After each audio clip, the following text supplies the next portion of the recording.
Thank you for joining us for how to support your kids as they begin the 2020-21 school year. It's time for back to school, and this year is going to be looking much different than other years. Virtual, in-person, and hybrid school models are all in play as schools kick off, and parents, students, and school districts are all needing to be flexible to adapt to the changing COVID-19 circumstances. With so much uncertainty surrounding the start of school, it's important to support your kids and help them build resilience during these challenging times, no matter what comes their way. Today, we're going to be talking about practical tips and tools to provide social and emotional support to your child as they transition into this new school year. Also, after the webinar, we'll have clinicians available to talk to you one-on-one, to listen, lend support, and offer additional resources. If you're interested in talking with someone, please send us a message through the chat to Jefferson Center. I'm pleased to announce today's speaker, Amy Cobb. Amy is on our Early Childhood Family Services team here at Jefferson Center, and she works primarily with families to help provide mental health support to young children and their parents. Before I hand the mic over to Amy, I do have a few housekeeping items to cover about the presentation. First, this webinar will be available on demand after the live session, and we'll email that out to you along with additional resources and the slide deck. I would also encourage you to visit our website at jcmh.org, where you'll find more information about how to get started if you're interested in talking with a therapist, as well as blog posts and information about upcoming webinars on other mental health topics. Please keep your microphones muted and turn off your video during the presentation, and you'll also want to change your Zoom view to speaker mode for the best viewing experience. Next, we'd love to hear from you during today's presentation. I think Amy is going to be asking some questions, and there will be some interactions that you can, respond in the chat. And if you have a question for Amy, please feel free to send it through the chat as well at the bottom of your player. We'll be answering questions at the end of the session, and if we don't get to your question during today's webinar, we'll be sure to follow up afterwards. And last, we'd like to encourage you to follow us on our social networks and share the recording of this webinar and other information about Jefferson Center. And so without further ado, Amy, I'll turn it over to you. Thank you so much. I really appreciate it. It's great to be here today. And as I'm sure you guys can all imagine, we have spent a lot of time working with families all summer, preparing for this upcoming school year. And it is going to be a little bit different. So I'm going to go ahead and share my screen, and we're just going to walk through a PowerPoint and with some key concepts and some ideas. And as she mentioned at the beginning, we're going to also hopefully have this a little interactive. So I'd love to hear from you guys, because you guys are on the front line. You know your children the best. You know what the struggles are, and I want to make sure that this really, that you're able to get the information that you're looking for today. So without further ado, how to support your kids as they begin this upcoming school year. And I was laughing because it's like lions and tigers and bears, oh my, or it's in-person, hybrid, or distance learning. And I would say that the biggest, one of the biggest conversations I have is, what is the right thing for my child? And I have consistently said, I don't know that there's a right or wrong answer to moving forward into the school year. I think each family is going to have to look at their values and what works best for them and make those decisions. And, I think also we're going to have to really be flexible. And as Julia was saying at the beginning, we're going to have to be flexible, because who knows if the whole program is going to change throughout the year. So there's a lot of opportunities for growth and learning, not only in ourselves, I think, as parents, but also for us to model and teach to our kids. So we're going to talk a lot about that today. We're going to talk, unfortunately, a lot about how we're handling all of this and what that means for our kiddos. So our learning objectives today is, we're going to talk about, what does stress look like in children. Sometimes I think it looks a little different in children than it does in adults. But then you'll also see that there's a lot that overlaps. What is resilience, and how do we help nurture that skill in children? And how do we nurture that for ourselves? And then practical ways to help your child build resilience and adapt to change. And then know that you are absolutely not alone in navigating this uncertain school year. That it's going to be all hands on deck. And it's going to be important to reach out and do exactly what you're doing today, which is looking for information and resources and support around this upcoming school year. So thank you for joining us. So what I'd like to do is, if you guys could just, if you have some thoughts, I would love to hear, what is going to be different? And obviously we can kind of laugh about that, because I think the bottom line is everything's going to be different, right? But let's really name it, and let's know it, and let's own it, because I think there's a lot of things that we're still unsure about, and I know that we know physically what's going to be different about it. But what is it? How is the school year going to be different mentally and emotionally? What does that mean for you guys as parents? And then also, what do you think that means for your children? So I'd like to just take just a couple of minutes. If you feel more comfortable throwing it in the chat, you can do that. If you would like to just unmute and just say something, I'd love that, just as a jumping off point. Does someone want to share?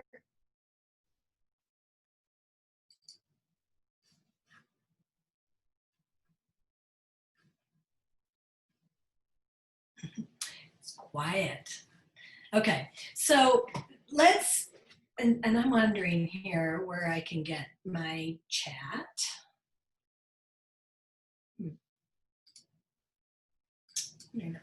I can get the chat here on my screen. Okay. Amy, there should be like 3 little dots. Oh yeah, here we go. And then okay, chat perfect. through that. Yep. Mm-hmm. Okay, all right. So yeah, let's really just talk about this. So for children, physically, what's going to be different about the school year? Obviously, they're going to be at home, or they're going to be doing a hybrid. They're not going to be able to see their friends as much. They're going to be spending more time with you or with another caregiver. And so literally physically where they are is going to be considerably different. And I think we know, at least I know, that when things aren't my normal, it definitely makes me feel uncomfortable, because it's adjusting to something new. And then how does that translate into mentally what is different for our kids? Are they going to have the structure in place to be able to focus? Will they know that from this time to this time they're going to have to focus on a certain study? And if not, how does that affect them mentally? How does that lack of structure create it creates an imbalance. It doesn't allow them to have that structure so that they know what they can count on. And I think, that's one of the reasons why we do, why we do schedules and so forth for children, because it's really important for kids to know what to expect. So mentally, they know what to expect. And then emotionally, how does that, just not having those connections and not having that same time with their friends, and then also just being outside and having recess, or having that, if you're a child that is an older school age and they have breaks during the day and they've got longer lunches, or they've got an off period or something like that, those are all really healthy times for them to decompress and to take care of themselves emotionally. And so what does that look like for kids? And then on the flip side, how does that look for you guys as parents? How are you able to physically distance yourself from not only work, but then maybe also from the homeschool situation or the hybrid situation? And then mentally, what are you guys doing to take care of yourself? And how does that look? I know for me personally, when we're doing Zoom all day long, how does that affect my mental health? And really, as I said at the beginning, how do we name this? How do we know it? And how do we own it? How do we really be mindful about the differences that the school year is going to present? And then emotionally, what am I doing to take care of myself and the mental health, my mental health? How am I doing things to take care of myself physically, that also that translates into me feeling better emotionally. So really just taking stock of this school year and what it is, how it's going to look different. And that's what I'd really like you guys to think about today as we're moving through this. So let's go on to the next slide, which is, what is stress? And oh my goodness, when I was looking through all these pictures and trying to just get a visual, and boy, this really says it. I think that there's a lot of physical pieces to stress. You see this woman up at the top where she's literally hugging herself. You see people holding their heads because there's just so much that they're trying to wrap their arms around, and maybe even wrap their head around. And so what I also did is I looked at, what is the definition of stress? And stress is experiencing something new or unexpected in your life.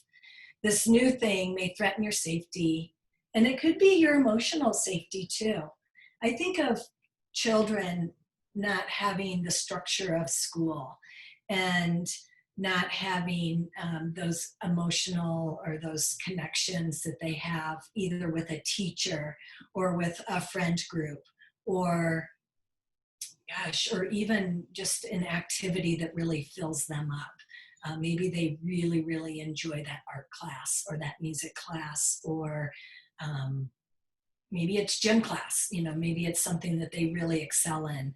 So, it may not like physically threaten their safety, but it shifts their ability to, it's something unexpected. It's not consistent. It may be also something that they have little control over. And boy, if the pandemic has not just brought that to light, that we have so little control over what our day-to-day is and what tomorrow is really going to look like. That is stress. And so we also have to realize that this change can be both positive or negative.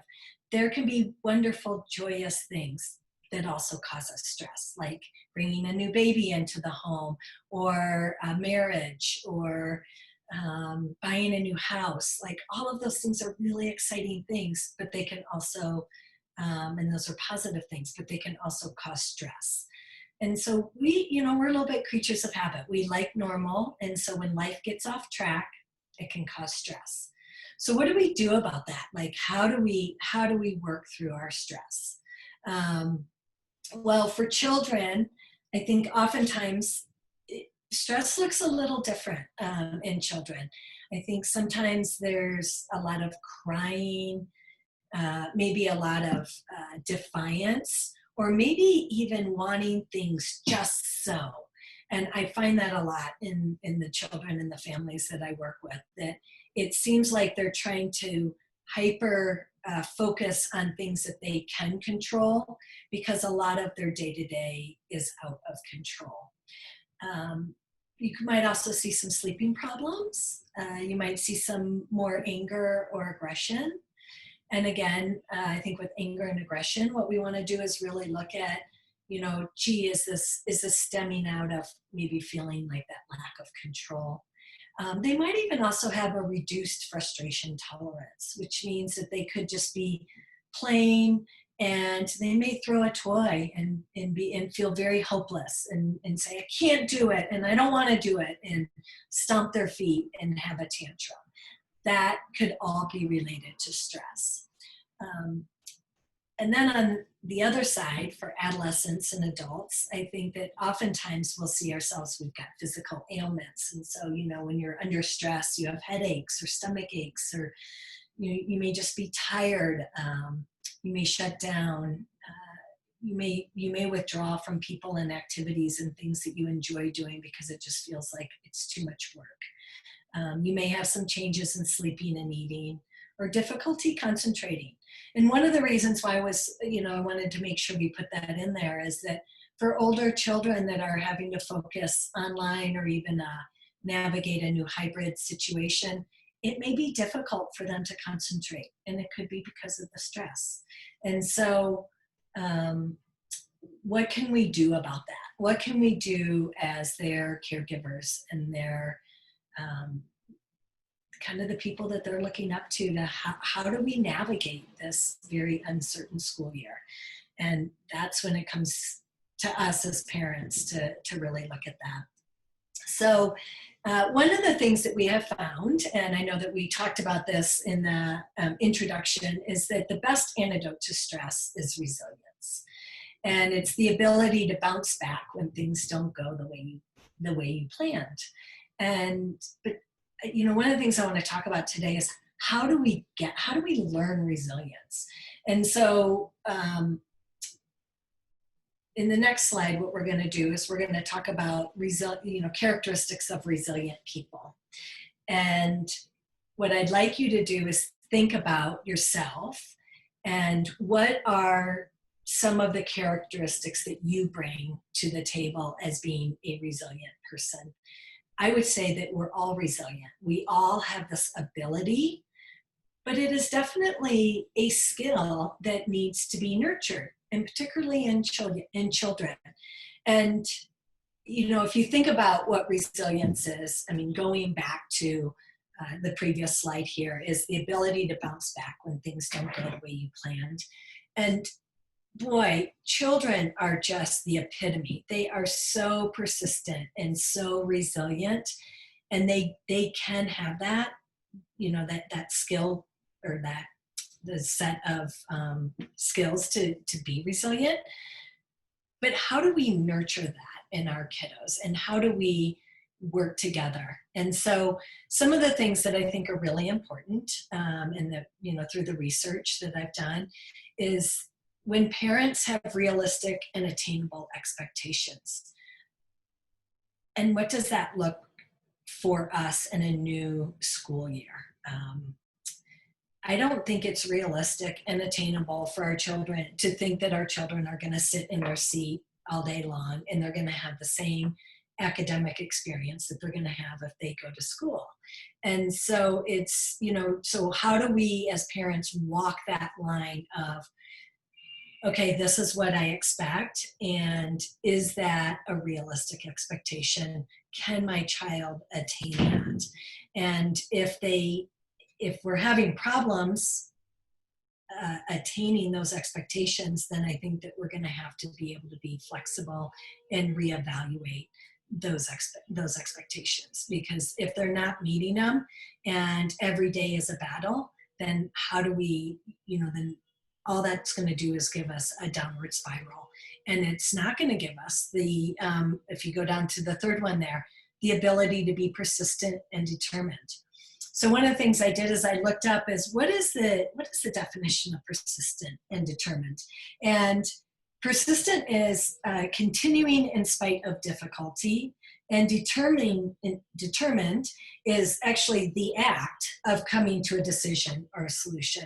So it's not actually getting there, it's how do we get there? And as you guys all know, children are extremely persistent and determined in getting things that they want. And so how do we translate that into the school year? And how do we translate that into classwork and trying different things and navigating this new hybrid situation or a new distance learning? And really what that does is that comes back again to us as parents.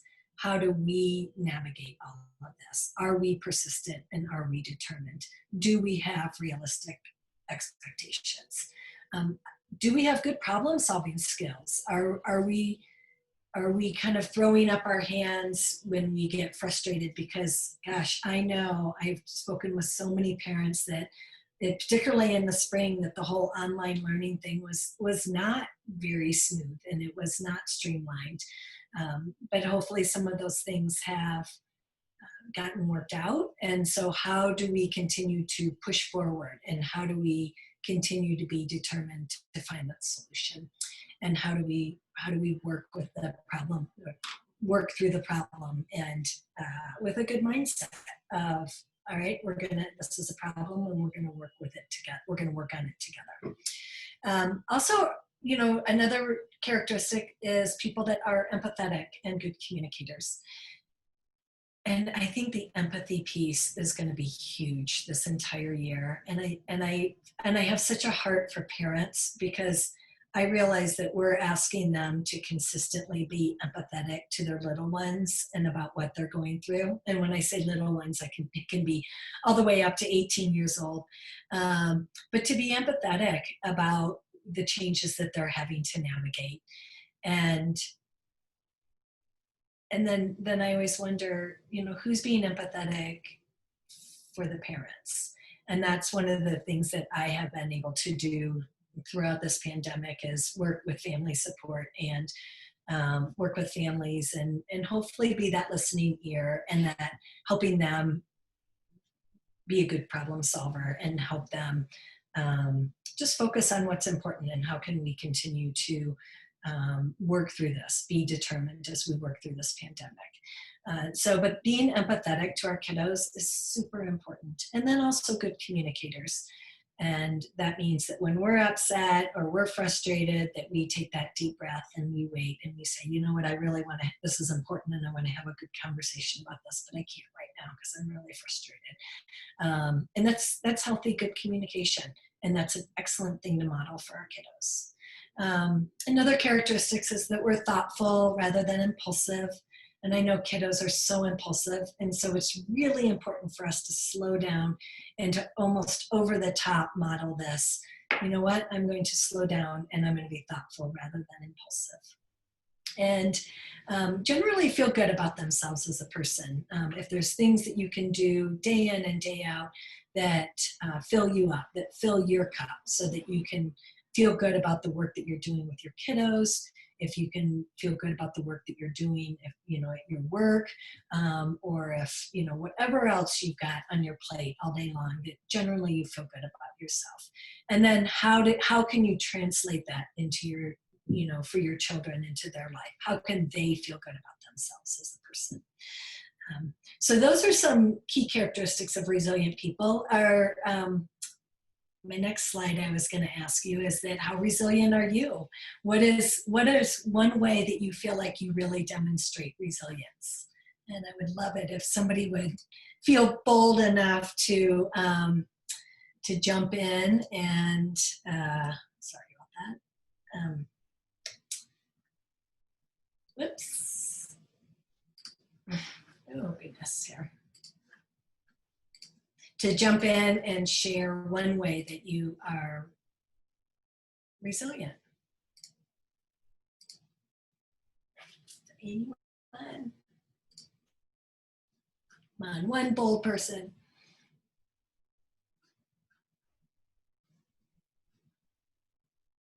All right. Always trying again when we fail. Thank you. I appreciate somebody being bold and saying that. Yeah, so it's that just pick yourself back up when we, and this person wrote in quotes, fail, right? And there really isn't any failing. We are navigating something new.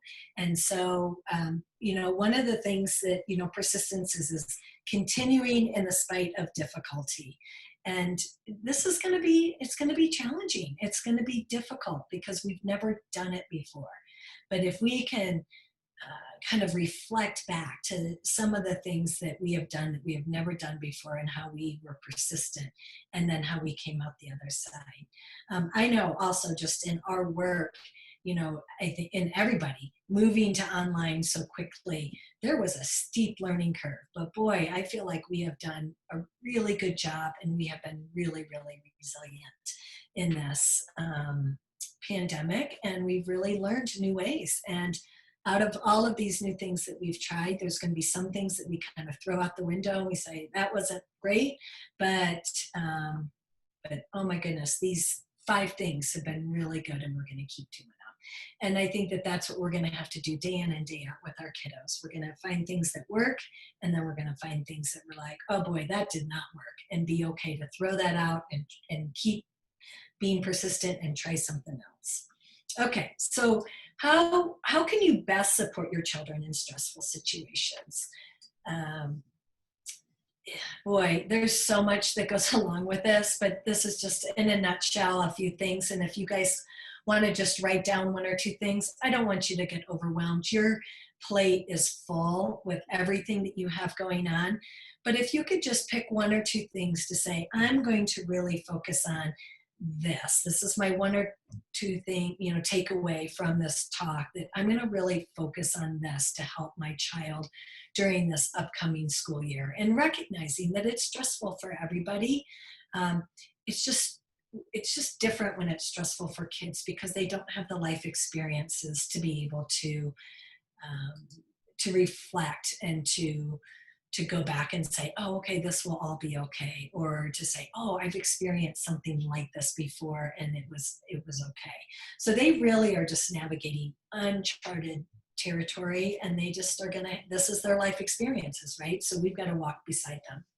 So be aware of their child's behaviors and emotions. And I have a little saying that I like to say, which it's not just about children. I think all people communicate through behavior, but children are really effective at this. So, again, kind of going back to those realistic expectations. If your child is throwing themselves on the floor and they're like saying, I can't, that might mean that we have to go back to the drawing board. And I would strongly encourage you to bring them into the fold, particularly if they're older children, if they're really of the age of 4 on up, bring them into the fold of, how can I best support you? Like, really put that back on them so that they can begin to own and take and really own their own learning experience for this coming year. And that you're simply a helper. You are just walking beside them in this journey. And I realize that, there's going to be times that you're going to have to sit with them and make sure that they get their work done and stuff.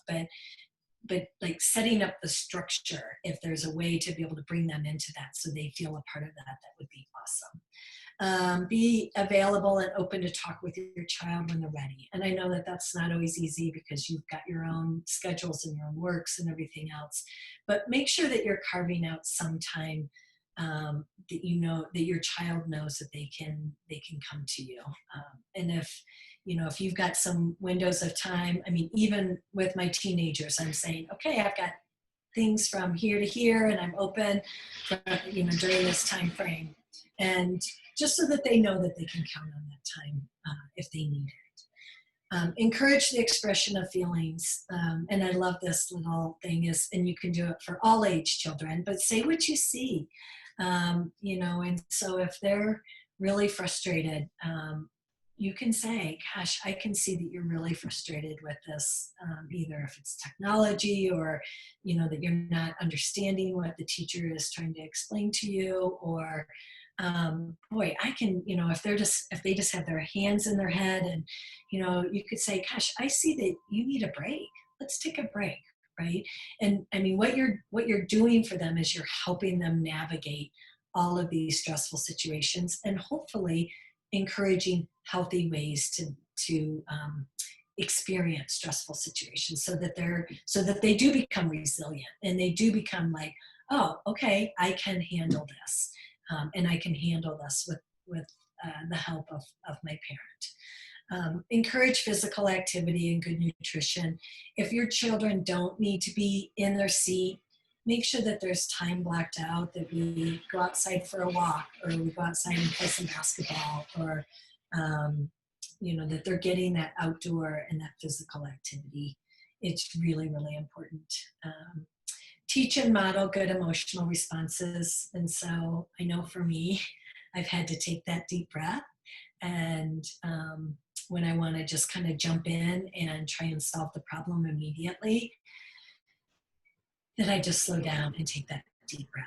And again, like, your children are watching. And so if you can just stop and take that deep breath, you'll be amazed. There might be a time that they're sitting there frustrated at maybe distance learning, and you'll notice that they'll take that deep breath and you'll be like, oh, wow, okay, that's good. It's a good start.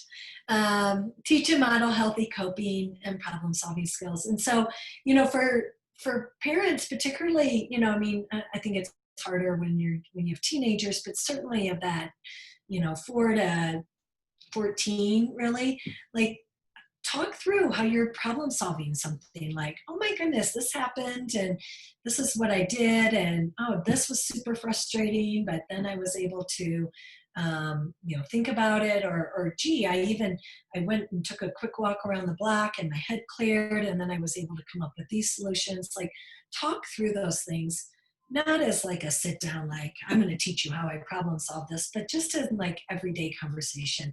And then hopefully what that will do is that will allow the space for them to come to you and be like, oh my goodness, this was really frustrating, and this is what I did. And then hopefully you guys can have a dialogue, and then you can continue to teach them healthy and good problem solving skills. And then keep them aware of the day-to-day things in the family that may affect them. I say this for all children.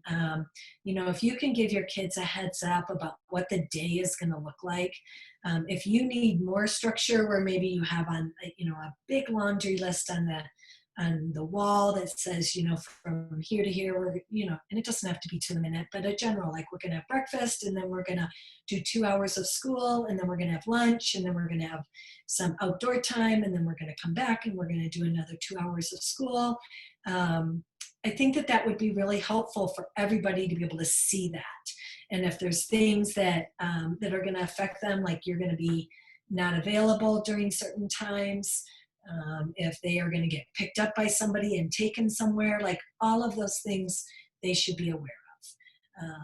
That will keep them in the flow, in the loop, and that will help them feel a little bit more control of their day. And then let's talk about some practical ways. And we've already talked a little bit about this, but the building of resilience. And the building of resilience really is kind of that persistence and being determined. And so, people that are resilient have a really, what did we say earlier? They've got, they feel good about themselves, and they have realistic expectations. And so it's really important for your children to have this strong emotional connection with you. And so in little children, one of the things I'd love to talk about is creating special time for them. And boy, if you go on the CDC website, there's a special time handout. I can even attach it to here. I can get Julia to do that. But special time can really be 10 or 15 minutes where you're just really playing with your child, and you're just filling their emotional cup, and they're getting their time with you. It does not have to be hours. It can be 15 minutes, and you can set a timer, and you can just play with them and turn off the phones and turn off all the technology and just have that time with them. It goes a long way, and it really helps them feel good about themselves. In older children, set aside time when you know you're available without any distractions. There are times, particularly as you all, right? We have all of our family members around us all the time.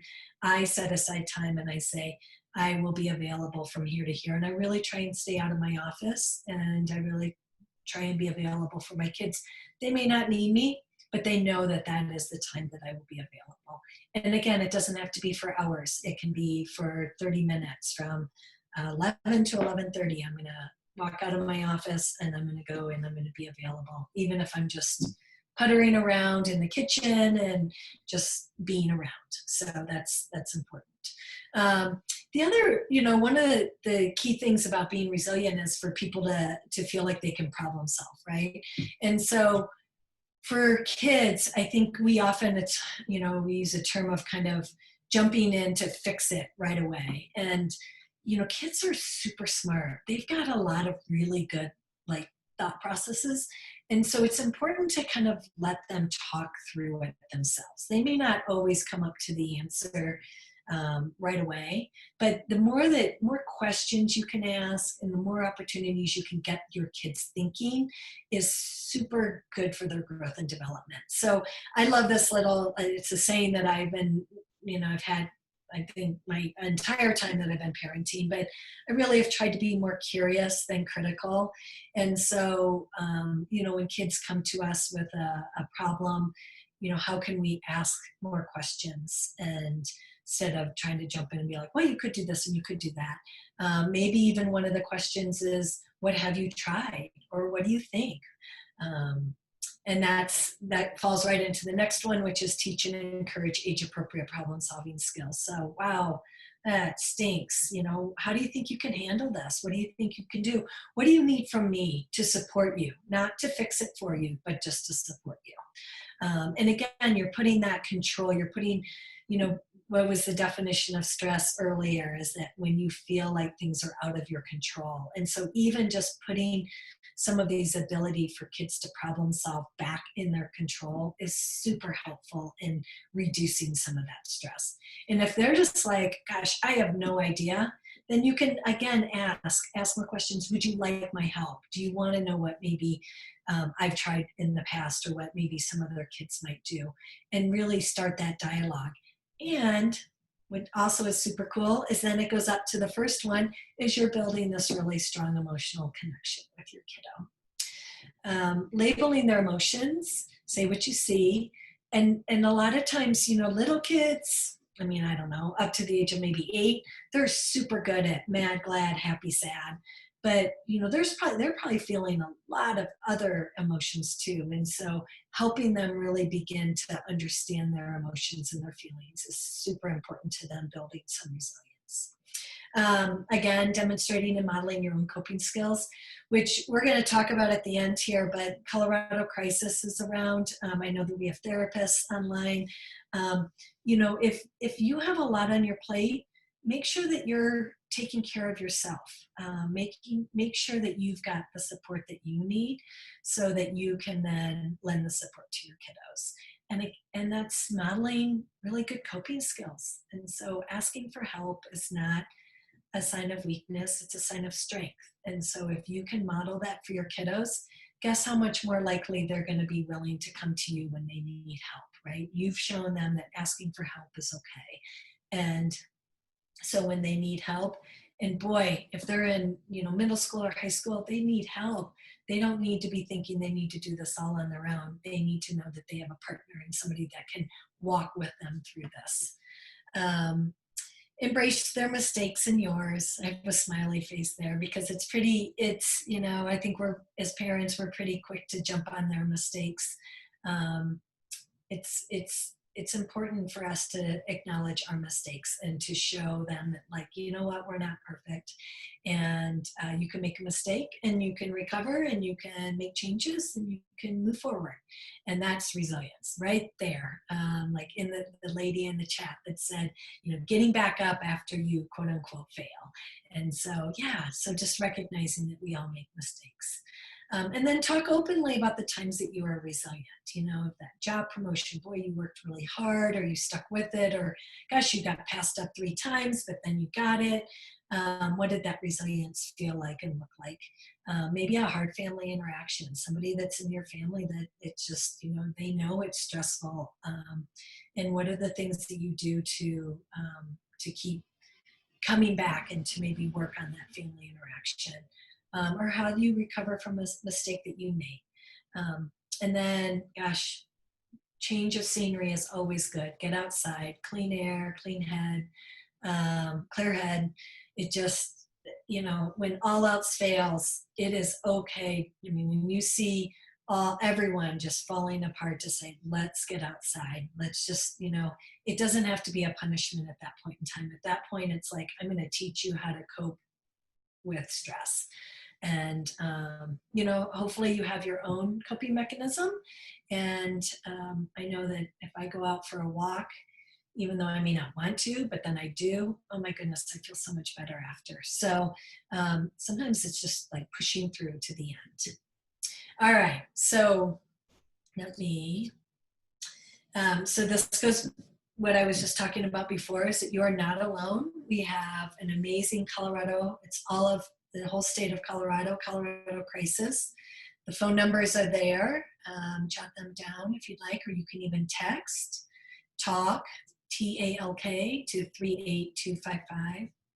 And we do have Jefferson Center manages the closest walk-in center at 4643 Wadsworth. So that's basically 46th and Wads. And the biggest thing I want to really focus on with this is that you have to, as parents, you've got to make sure that your cup is full. Make sure that you've got the support that you need in order that you can continue to support your kiddos. And then this talk today has been brought to you by Jefferson Center Speakers Bureau. And so we do community groups. Normally we do them in person. And the presentations are all given by professional Jefferson Center staff.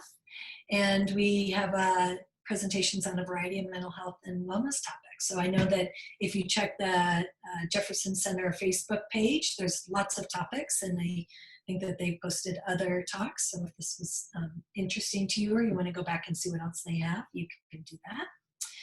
And then also there's lots of ways to get involved with Jefferson Center. You can stay in the loop through the Facebook page. You can donate. We have mental health first aid and attending an event like you guys did. So you can go more or learn more at jcmh.org/get involved. So Jefferson Center has been around for many, many years, 60 plus years, I believe. And we have just been in the community, and we want to make our families strong. So I hope that you found this talk to be helpful today. And as Julia said, is it will be posted, but I want to see if there's any questions. And let me see, I'm going to stop sharing here. Thank you, Amy. We did get a couple of questions. Okay, great. Yeah. So before we get to them, I do want to remind everyone that if you want to talk one-on-one with a therapist to ask questions or get resources, just send a private message to us in the chat and we'll get you connected at the end of this. So Amy, the first question we got was, I'm the parent of a 5-year-old who's going to be starting kindergarten, and I've been stressed about how I'm going to talk to with him about school, because our district is starting online and then eventually going to be in person, but I would love some advice on how to prepare him for this. Yeah, absolutely. Yeah, and so, I think probably the hardest part with a 5-year-old is you want to make sure the information is age appropriate, right? We as parents kind of have the big picture, and so what I would encourage you to do is really write down 3 or 4 things that you want to share with him about the upcoming school year. And so I assume that the child's going to go to school. Is the person still online? They can clarify that. Yeah, they said that the school district is starting virtual, but the plan is that they'll be in person after that. Okay, yeah. And so I think even just practically, speaking, I would say, school, hopefully this kid, or not hopefully, but if this child has been in some kind of school setting before, either preschool or daycare or whatever, to reflect back on that and say, how you always go to school and you see your friends and you see your teacher, and maybe pull out 1 or 2 things, you have lunch there, or you do your circle time, just 1 or 2 things. Like, we're going to do that, but we're not going to do that until we're going to do some learning online first on the computer, and I'm going to help you with that. And then we get to go see our friends. And so I would just make it very simple, 1 or 2 things about that they can kind of think about, like, oh, I remember that time. I remember when I got to see my friends. If this child has never been in school before, then, they're kind of in the same boat as I always laugh when parents are like, I asked my child if they're excited about going to kindergarten. And I'm like, well, they've never been to kindergarten, so how do they know if they're excited? And so, I think telling them a little bit about what it's going to look like would be helpful too. Just say, oh, you're going to go to school and you're going to have a teacher and you're going to see some friends and you're going to be able to have time where you learn, maybe pick one thing that your child loves to do. If they're love to do arts and crafts, most likely in kindergarten they'll get to do some arts and crafts. Or if they really like math, maybe, oh, you're going to get to count and learn how to count up to 100. Just pick something that is really exciting for your child, and just talk about one or two things. Great. Thanks, Amy. That's really great advice. Sure. The next question we got was, there's been a lot of articles recently about how not being in school in person is detrimental for our kids' health and well-being. Is this true? And will our kids be okay? Will our kids be okay if we end up doing virtual learning for more than a month? Yeah. Gosh, yeah, that is so stressful to think about that. And I don't have the answer. I don't know. I mean, I wish I could say, yes, our children will be just fine. But what I do know is that we, regardless of school, we are the most influential people in our children's life. And so again, it kind of goes back to how we handle this whole situation. And I think it's going to be important to find other ways to have social interactions, whether it's doing some kind of sport or something where they're outside with other kids, maybe not in close proximity. If it's something that you guys do as a family, it really, I don't know. I look back on our school years, this is years and years ago, and you don't remember every single little detail. You remember the broad strokes of what happens. And so I really do believe that if you are mindful about how we approach this year and you fill yourself up and get the support that you need in order to be able to best support your kiddos, they're going to be just fine.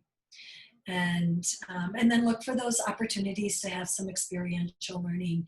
If the zoo is an option, if going out to a park or doing a hike or learning something new with your children, learning how to cook, all of that is so important in the growth and the development of a child. It doesn't just have to be school and social interactions and things. There's a lot of ways that we can still accomplish that. Amy, that's a great point of, how as parents, how you can help your kids through this and still provide that interactions and stuff. That's great. We do have one last question, and this one is, could you talk a little bit about how to manage screen time for kids, especially now that school is going to be taking place, at least in some part, on the computer? Yeah. Okay, absolutely. Yeah, screen time has definitely been, I think most kids are going, woo, we won the lotto. But I have listened to a lot of webinars and gained information about screen time. And there's really a couple things to think about screen time. And I love, like 0 to 3 actually has some really good, and I know that it's geared a little bit more towards younger children, but I think it's so important, even just in the context of all children, that when you're looking at screen time, if you can look at the content, the context, and then the child. And so if you're doing screen time, and it really does encompass all things like movies and TV and video games and distance learning. So all of that thing, all of those opportunities where they're going to be engaged with the screen.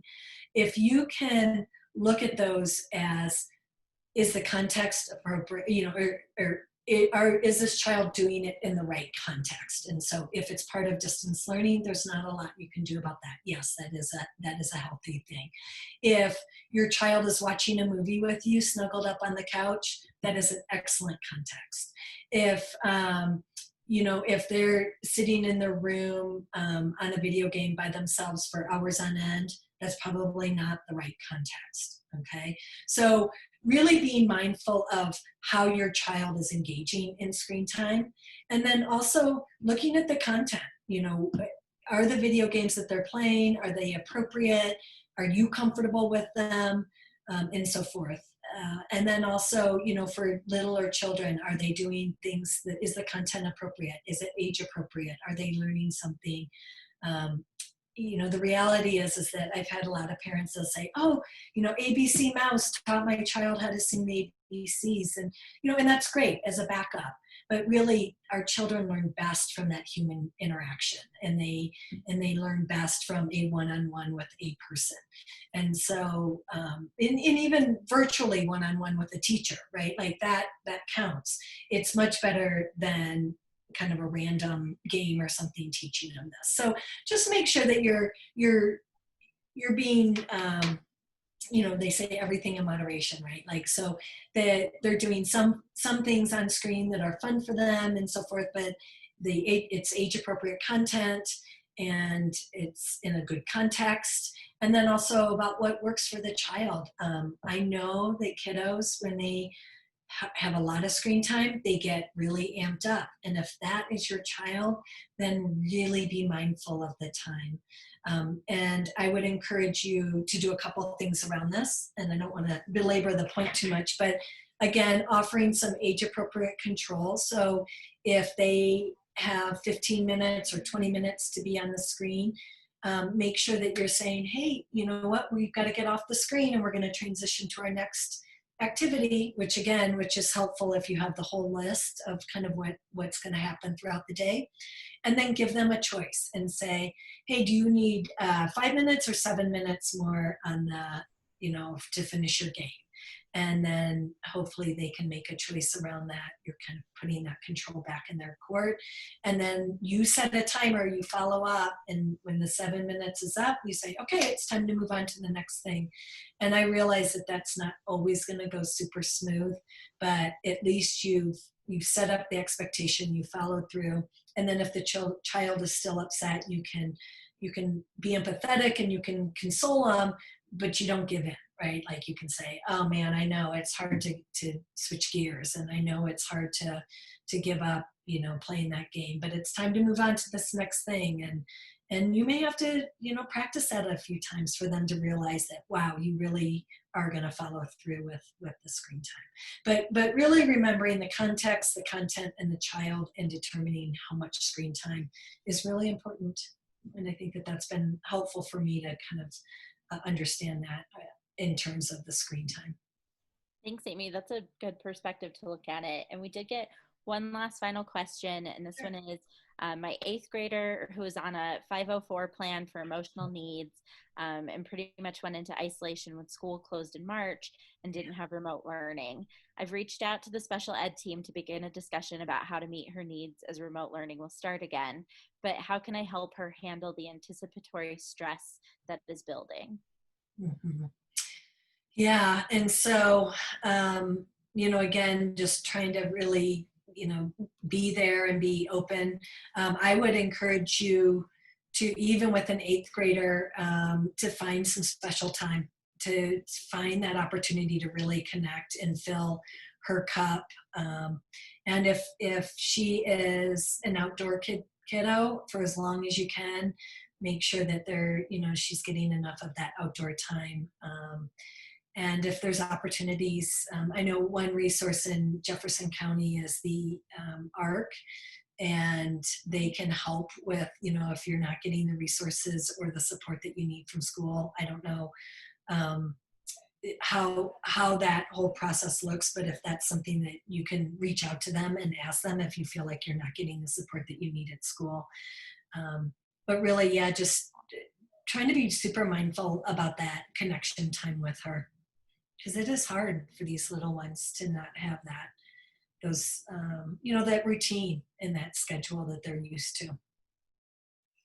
Great. Thank you, Amy. And thank you so much for this presentation today. Sure.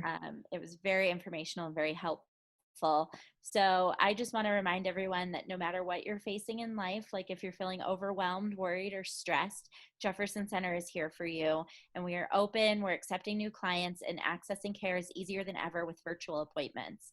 So you can visit our website at jcmh.org or follow us on Facebook for more resources and information. And you can also reach us by calling 303-425-0300. Thank you everyone for attending, and have a great day.